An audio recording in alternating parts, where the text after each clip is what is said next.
Evan, on pourra mettre sous forme exponentielle comme on a du puissance x, même si je vois pas bien encore la suite.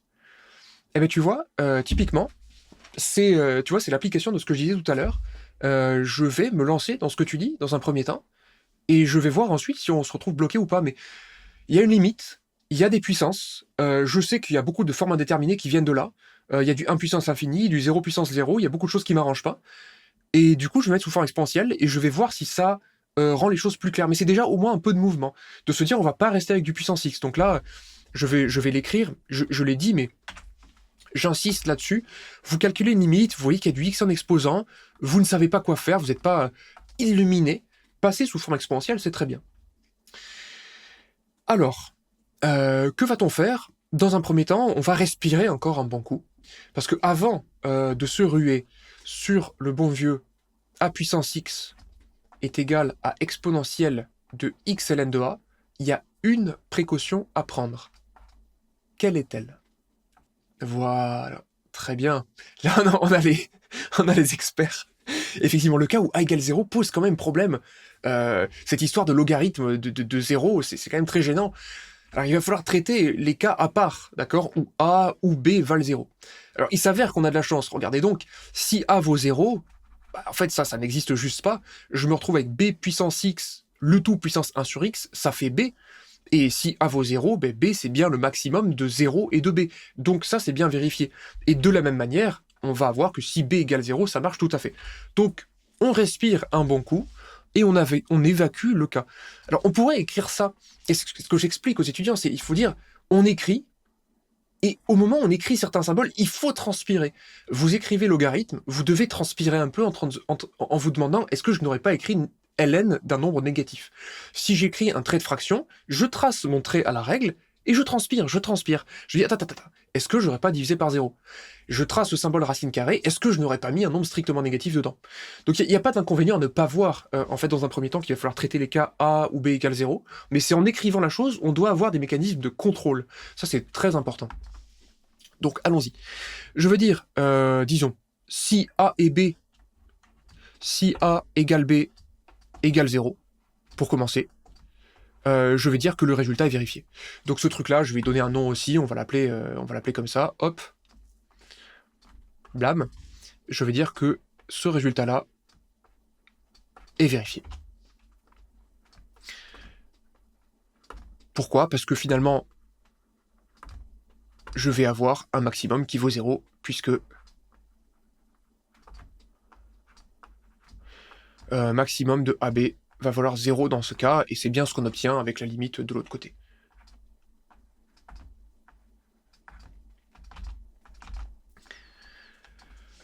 Voilà, tout simplement. Ça va faire 0 puissance quelque chose, ça fait 0. Ça fait 0. Ensuite, on va traiter le cas. Si A égale 0, et B strictement positif, on va expliquer que pour tout x dans R, je veux dire que l'expression qu'on considère, c'est-à-dire a puissance x plus b puissance x, puissance 1 sur x, ça vaut b, allez, explicitons, puissance x, le tout puissance 1 sur x. Ce truc-là, ça fait b, et en fait, b, je peux l'interpréter comme le maximum entre a et b. Donc il n'y a même pas besoin de passer la limite, en fait, puisque du coup, c'est constant, là. Finalement, ce truc-là qui dépend d'un paramètre x est constant. Et pourquoi b, c'est maximum de AB? Parce que j'ai supposé que a était nul et que b était strictement positif. Donc en fait, on se retrouve par opération sur les puissances à avoir cette limite qui est trivialement vérifiée. Donc je veux dire, donc le résultat est vrai. Donc, ce truc-là est vrai. Tac, ce truc-là est vrai. Et on va évacuer beaucoup plus rapidement l'autre chose. Je veux dire que si A est strictement positif et B égale 0, eh bien je veux dire que par symétrie, je vais dire que le résultat est aussi vrai. Donc je vais dire par symétrie de quoi, peut-être en tout début d'année, il faut quand même que j'explique, parce que sinon je vais avoir des par symétrie partout dans les copies. Par symétrie des rôles de A et B. C'est-à-dire que je peux les interchanger et l'énoncé ne change pas. Cette expression ne change pas si je permute A et B, et celle-là non plus. Donc c'est là que je vois la symétrie, c'est une invariance de l'énoncé par symétrie, si je voulais être un peu pédant. Je dirais par symétrie des rôles de A et B, je dirais que ce bazar-là est vérifié. Donc ça est vrai. Ce résultat-là est vrai. Voilà, donc ça c'était les choses pénibles, c'est très bien, c'est des choses qui vont... Alors si vous passez à l'écrit, bon, en fonction, en général, on vous évacue les cas pénibles, on se placerait directement avec A et B dans R plus étoile, typiquement, mais si j'étais bon en mathématiques et que je passais un oral de concours, je pense de pas avoir cette délicatesse, en fait, de traiter ces premiers cas, pourrait faire mauvaise impression. Donc voilà, j'essaie de donner cette habitude-là, même si dans les écrits, c'est toujours plus facile, on va essayer de prendre ces précautions-là, en tout cas. Donc je vais faire réapparaître l'énoncé un peu plus bas, et on va se placer dans le cas le plus intéressant, en l'occurrence, c'est le cas où les deux sont non nuls. Tac, tac. Et c'est parti. Donc allons-y. Allons-y, et donc du coup maintenant on va faire cet exercice-là, là, hop. Soit AB dans R plus étoile, finalement, ça revient exactement à ça, quoi. Donc je vais dire, si A strictement positif, et B strictement positif, alors je vais faire ce qui était prévu. Pour tout X,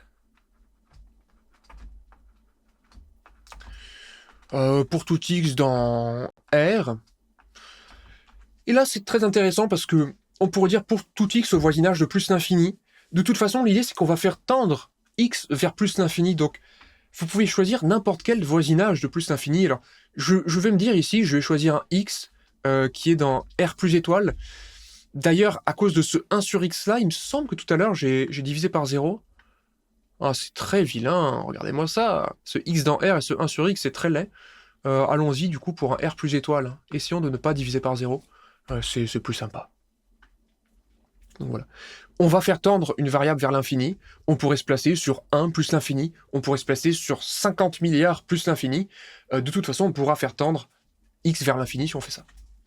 Donc alors, pour tout x dans R plus étoile, forme exponentielle tant attendue. Donc A puissance x plus B puissance x puissance 1 sur x. Ça fait... Alors, peut-être juste avant... se dire, bon, imaginez A vaut 2 et B vaut 3, qu'est-ce que ça donne? Ce truc-là tend vers l'infini, et ensuite on a un 1 sur l'infini qui tend vers 0, donc ça fait l'infini puissance 0, et donc on sent qu'il va falloir manœuvrer, hein, d'accord? Donc on y va, exponentielle de x ln de A, alors non, on va commencer à gérer l'exposant qu'il y a là, donc on va dire que ça fait exponentielle de 1 sur x. Et donc du coup, ici, on a logarithme de A puissance x plus B puissance x. Donc là, c'est l'exposant qui avait tout à l'extérieur, qui se retrouve ici, bien caché à l'intérieur d'une exponentielle à présent. Donc on peut se demander si la forme indéterminée perdure. Donc imaginons on va toujours prendre des exemples pour raisonner. Si A vaut 2, B vaut 3, qu'est-ce qui se passe? Ce truc-là, il explose vers l'infini, ici. Et ce truc-là aussi tend vers l'infini. Donc je me retrouve avec l'exponentielle de l'infini sur l'infini. Donc là, je vais marquer, ça tend vers plus l'infini, et ça tend vers plus l'infini. Donc là, on a l'infini sur plus l'infini. Alors que fait-on? Que peut-on faire de sympathique? Je marquais aussi de l'autre côté que là, on était sur du 0. Dans mon exemple, en tout cas dans l'exemple où A vaut 2, B vaut 3, d'accord, c'est l'exemple que j'ai pris pour raisonner, on a ici de l'infini, et donc ici on aurait de l'infini puissance 0. Et donc l'exemple que j'utilise en guise d'illustration, de toute façon on me demande de le faire pour tout AB, j'utilise dans ma tête, pour me repérer, pour éviter de naviguer complètement à l'aveugle, j'utilise l'exemple de A égale 2 et B égale 3. Alors bien sûr, peut-être que ça ne sera pas représentatif, parce que je prends qu'un seul couple, mais peu importe. Ça m'oriente un tout petit peu, quoi. En tout cas, je vois qu'il y a des formes indéterminées. Tac, tac, tac, tac, tac, tac, tac, tac, tac, tac, tac, tac. je fais des décorations. Donc réfléchissez bien, demandez-vous ce qui se passe en fait, qu'est-ce qu'on peut essayer de faire.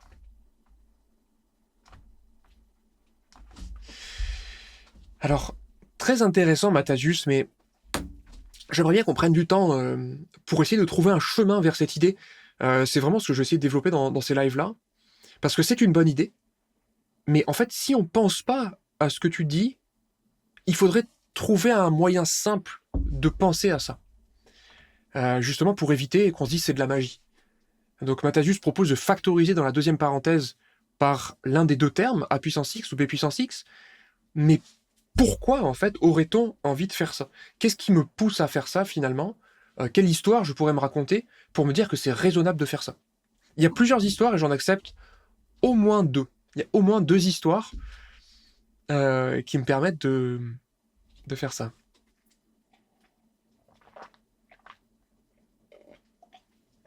Ah bah il y a plein d'histoires. Très intéressant. Donc l'histoire de Hokokage, je peux la raconter autrement. Hokokage me dit grosso modo que ça serait agréable que ces termes-là se simplifient, et si je barrais ce terme-là, s'il était genre complètement absent, ça serait fantastique, parce que j'aurais du ln de a puissance x, qui fait x ln de a, le x se simplifie, ça fait exponentielle de ln de a, et ça fait a. Donc c'est fantastique. C'est-à-dire que s'il n'y avait pas le collègue b puissance x, ça marcherait instantanément, on aurait une simplification spectaculaire, et on trouverait le a là. Et de l'autre côté, si ce terme-là n'était pas là, eh bien on trouverait finalement b dans cette histoire-là. Donc, on peut avoir envie de se dire qu'on va factoriser, et j'enchaîne sur l'autre histoire que raconte Flutter Wondershy, de se dire qu'on est avec du logarithme, on est très mécontent de voir ce plus, et donc que factoriser, c'est sûrement une très bonne idée. Voilà. Donc voilà deux chemins dans cette histoire. Maintenant, il nous manque un tout petit bout d'histoire, et c'est un bout d'histoire qui est accessible, très accessible. Tout le monde connaît cette histoire-là. Ici, dans mon cas où A égale 2 et B égale 3, on est bien d'accord que ce terme-là tend vers l'infini, et celui-là aussi. Quelle est l'histoire que connaît l'étudiant de terminale, et qui va le pousser à factoriser? C'est une histoire que tout le monde connaît, puisque je suppose que tous les gens ont au moins fait une terminale. Et ça aussi, ça pousse à la factorisation. Et c'est l'autre bout de l'histoire. Ça va me dire par quoi il faut factoriser. Voilà, c'est ça, exactement. Donc Flutter Wondershy, c'est une histoire de termes dominants. On a déjà entendu cette histoire. On a déjà entendu cette histoire de plusieurs termes qui tendent vers l'infini, et on a toujours tendance à factoriser par le terme qui tend le plus vite vers l'infini, le terme le plus excité. Et donc là, ici, en l'occurrence, il faudrait factoriser par b puissance x. Et donc, ça pousse à faire une disjonction de cas, selon que a soit plus grand que b ou pas.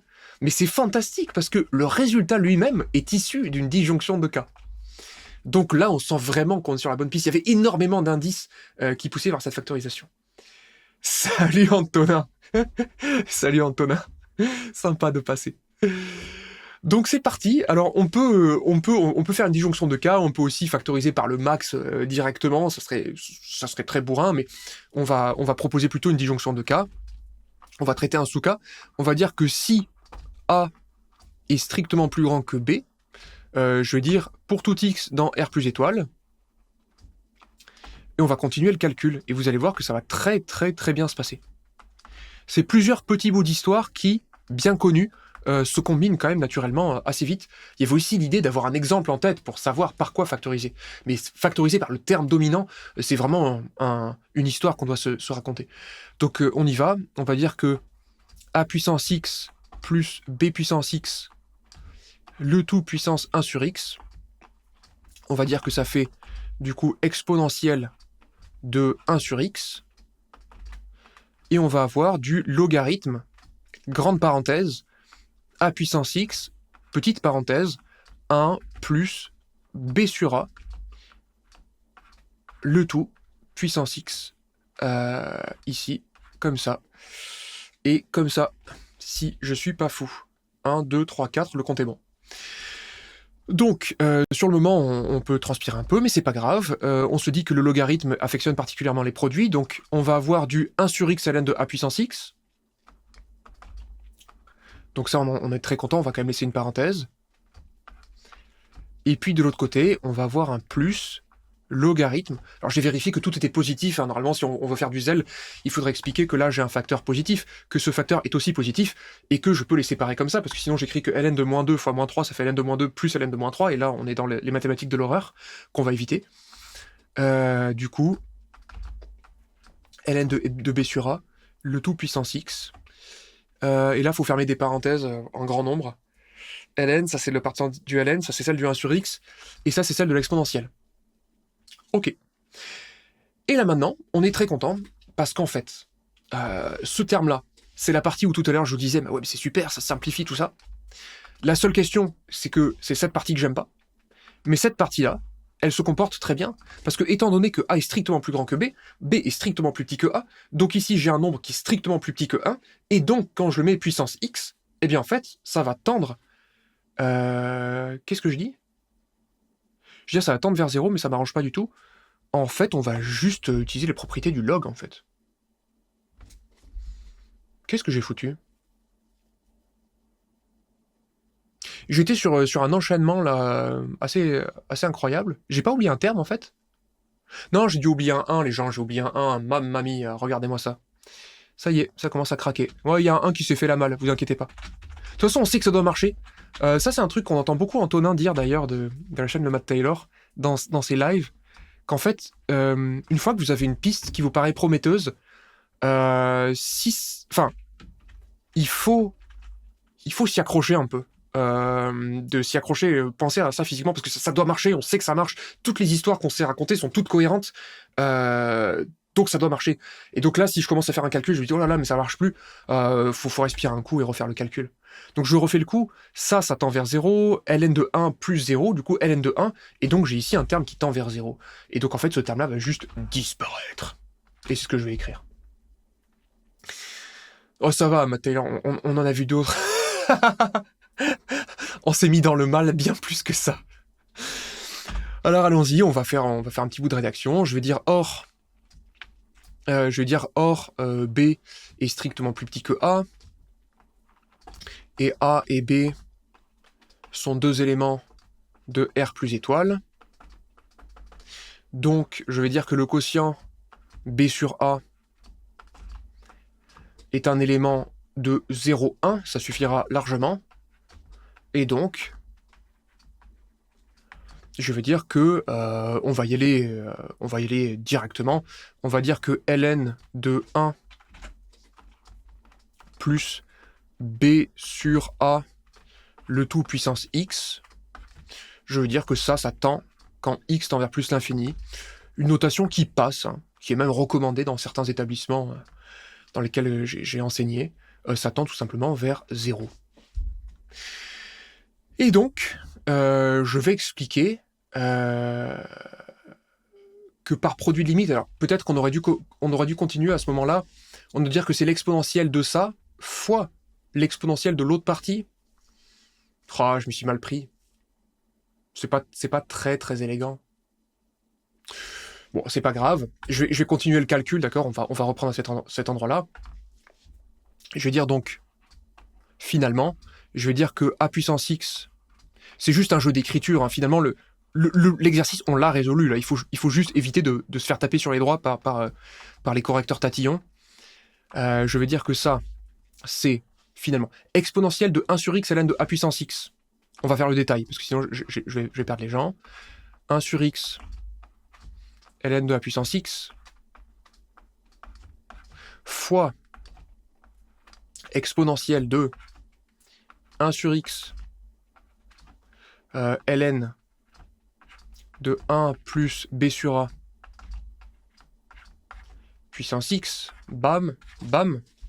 Voilà, c'est un produit. Donc je veux la limite. J'ai déjà argumenté que ce bazar-là tendait vers 0. Et donc il va juste rester à dire que je reconnais la limite d'un produit. Donc je vais dire... je vais aussi simplifier la première expression, on était quand même là pour ça. Ça fait A, tout simplement.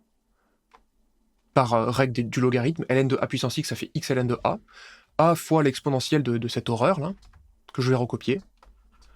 Et ensuite, on va terminer en invoquant, et on aurait pu l'invoquer aussi tout à l'heure, parce que je passe à la limite à l'intérieur de fonctions, donc j'utilise sans le dire la continuité des dites fonctions. Donc ici, je vais le faire ici. Je vais dire, où le terme, le deuxième terme du produit. On va rédiger ça comme ça.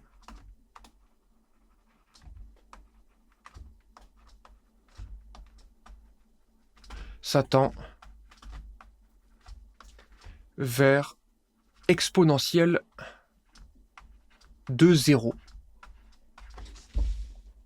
Et je dis que si quelque chose tend vers 0, exponentielle de quelque chose tend vers exponentielle de 0, je passe à la limite à l'intérieur d'une fonction, et donc j'invoque ici un argument de continuité, cela par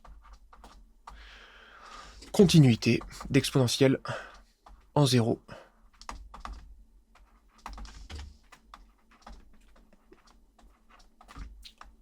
Voilà. Donc par produit.